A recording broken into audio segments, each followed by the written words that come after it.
मध्य प्रदेश में बेटियां बिक रही है। कोई कुछ कहता क्यों नहीं। Human trafficking in MP girls. अब हम आपको एक ऐसी खबर दिखाने जा रहे हैं जिसे देखकर आपके पांव तले जमीन खिसक जाएगी। हिंदुस्तान के दिल मध्य प्रदेश में बेटियों की मंडी लगती है। Truth is more stronger than fiction, यानी सच कल्पना से ज्यादा हैरान करने वाला होता है। अगर मैं आपसे कहूं कि मध्य प्रदेश के राजगढ़ में लड़कियों की मंडी लगती है, खुलेआम लड़कियों का सौदा होता है, और ये सब कोई माफिया नहीं करता बल्कि खुद लड़कियों के पिता, उनके पति या ससुर करते हैं। अगर मैं आपसे कहूं कि ये सब पुलिस के सामने होता है तो आप शायद यकीन ना करें। लेकिन आज की तारीख में इन बातों पर विश्वास करना भले ही मुश्किल लगे, लेकिन हकीकत यही है और राजगढ़ के कई गांवों का सच यही। अब आप पूछ सकते हैं कि पुलिस के अधिकारी एक्शन क्यों नहीं लेते हैं, क्योंकि ऐसा करने वालों को राजगढ़ के पुलिस कप्तान गिरफ्तार नहीं करते, बल्कि उनको मंदिर ले जाकर के सिर्फ माफी मंगवाते हैं। शर्म आ गई नहीं सर, शर्म आ गई। बच्चा पढ़ लिख रहा है, बीटेक कर रहा है, तुम्हें नहीं लगा कि ये रमेश ठीक है? गलत है सर, माफी मांगो उनसे।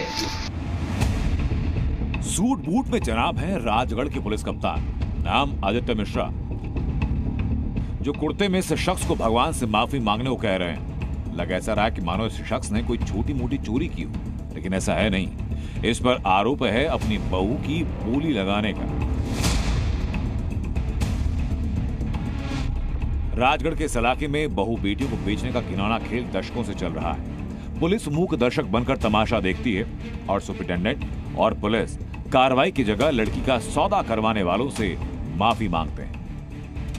कैसे रखोगे उस बच्ची को? उस बच्ची को बेटी के साथ। तुम्हारे दोस्त की बच्ची है ना? हाँ, मेरे दोस्त की बच्ची। उसकी मृत्यु हो गई, दोस्त उसकी मृत्यु हो गई। तो तुम्हारी बेटी हुई नहीं हुई? हमारी बेटी है। पुलिस के इस रवैये से लड़कियों के सौदागरों का हौसला बुलंद है। इस तरह से सामाजिक प्रथा के नाम पर बेटियों की बोली लगाई जाती है।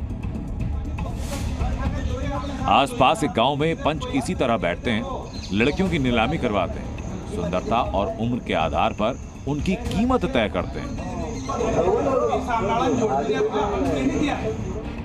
जिन बेटियों को जबरन बेचा गया, जब हम उनका दर्द जानने के लिए इस गांव में पहुंचे तो सबसे पहले हमारी मुलाकात 23 साल की इस लड़की से हुई, जिसका सौदा किसी और ने नहीं बल्कि उसके पति ने किया और पंच ने 18 लाख रुपए की कीमत लगाई।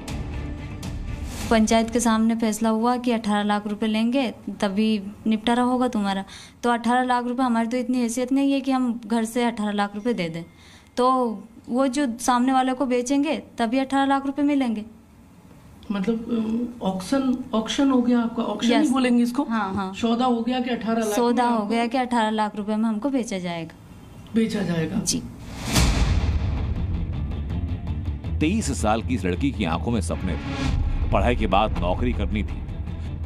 पहले समाज की दुहाई देकर पति ने नौकरी छुड़वाई, फिर बेच दिया। और हैरानी की बात है कि इस पूरे मामले में पुलिस कोई कार्रवाई तक नहीं कर रही है। एफआईआर दर्ज कराई हमने, लेकिन कोई एक्शन ही नहीं ले रहा उन पे आरोपियों। पुलिस पकड़ नहीं रही है? नहीं। आपको बेचने से पुलिस रोक नहीं पा रही? नहीं रोक पा रही हो, बस ऐसे बोल देते हैं कि ये करेंगे वो करेंगे, लेकिन कुछ हो ही नहीं रहा ना। गांव में नुकसान पे नुकसान हो रहा है हमारा। अच्छा जी। हमने पीड़िता के भाई से बात की। पूरा परिवार मजबूर है। भाई कहता है कि 18 लाख रुपए होते तो बहन की जिंदगी संवार लेता, लेकिन पंचायत का फैसला सर्वोपरि है। पुलिस एक्शन लेती नहीं और मजबूरी में आत्महत्या इकलौता विकल्प। क्या कर सकते हैं हम उनका? मजबूर है सर। ये सिर्फ आपकी बहन के साथ हुआ है कि ऐसे कई मामले हो रहे हैं? बहुत मामले हो रहे हैं सर, कोई एक्शन ही नहीं ले रहा इसमें। पुलिस एक्शन ही नहीं ले रही हमारा। तो एफआईआर दर्ज करवा दी सर। कोई उसको पकड़ा पुलिस ने? बिल्कुल, अगर उनको अभी तक तो उनके गांव तक भी नहीं पुलिस पहुंची। वो हमारी सिस्टर तो बोल ही रहे मरने की, तो हम भी मर जाएंगे चारों साथ में। हम क्या करेंगे फिर जी के? कोई सुनवाई नहीं हो रही तो फिर